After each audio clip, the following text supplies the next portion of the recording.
Wait, no. Wait a minute. Wait a minute. Is it in the gap?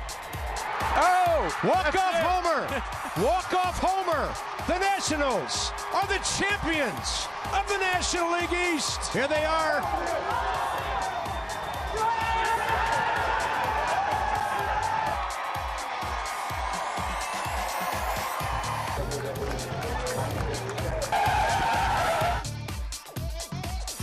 Exciting day for the Washington Nationals. They became the first team in baseball to clinch their division, winning the NL East. They got a big boost from Steven Strasburg, who pitched 8 scoreless innings and broke the Nationals record for a scoreless streak for a pitcher with 34 innings.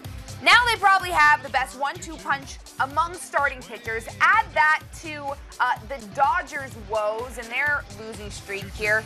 Dylan, do you think this could be the year they make it to the NLCS? You know, they've never made it to the NLCS. Not only do I think this is the year they make it to the NLCS, I think they win the pennant. I think they win the NLCS. They're representing the National League in the World Series when it's all said and done. I've said that all along. Now we're starting to see them really round into shape. They called up their 20-year-old prospect, Victor Robles, today, who did pretty well for himself. They've got Trey Turner back. They got Strasburg back in real Strasburg form. They add that to Scherzer and a retooled bullpen at the deadline, along with those thumpers in the middle of the order, Zimmerman and Harper, Murphy, Rendon. I think this is the most complete team in baseball. And I think those question marks we have about the Dodgers are starting to show themselves. All of a sudden, you know, we're asking, can the Dodgers win 117 games? They've been stuck on 92 for the last 10 games. And everyone jinxed them. Yeah, and ironically enough, now the Washington Nationals are only 4 games back in the loss column of catching them for best record in the National League. So even though they've got the division all wrapped up, and even though LA's got their division pretty much all wrapped up, there's still something to play for, because if they were to meet in the NLCS, they would love to have home field advantage in the nation's capital instead of out in La La Land. It's still 4 games to make up, but I love this team. I think they're totally a complete team. They could beat in a 10-8 game. They could beat in a 2-1 game because of Scherzer and Strasburg and that new-look bullpen that's way better than it was in the first half of the year.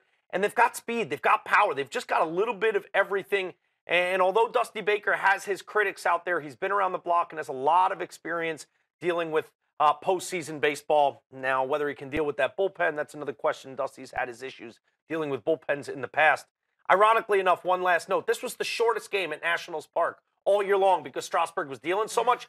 Yet, so many of the fans and all the players hung around for so long because they wanted to see what happened in Atlanta. They wound up getting the walk-off home run, and then they had something to celebrate. So for the shortest game of the year, they wind up hanging out for a well-worthy celebration sometime after the game had ended there in their own park. If you're ever going to stick around, this is a good reason to do it, right? Listen, if I'm going to hang around, I want champagne, and they got it today in the clubhouse. You better win. Yeah, they've had 4 NL East titles in the last 6 seasons, but it never made it to the NLCS. Yeah, they got to make that next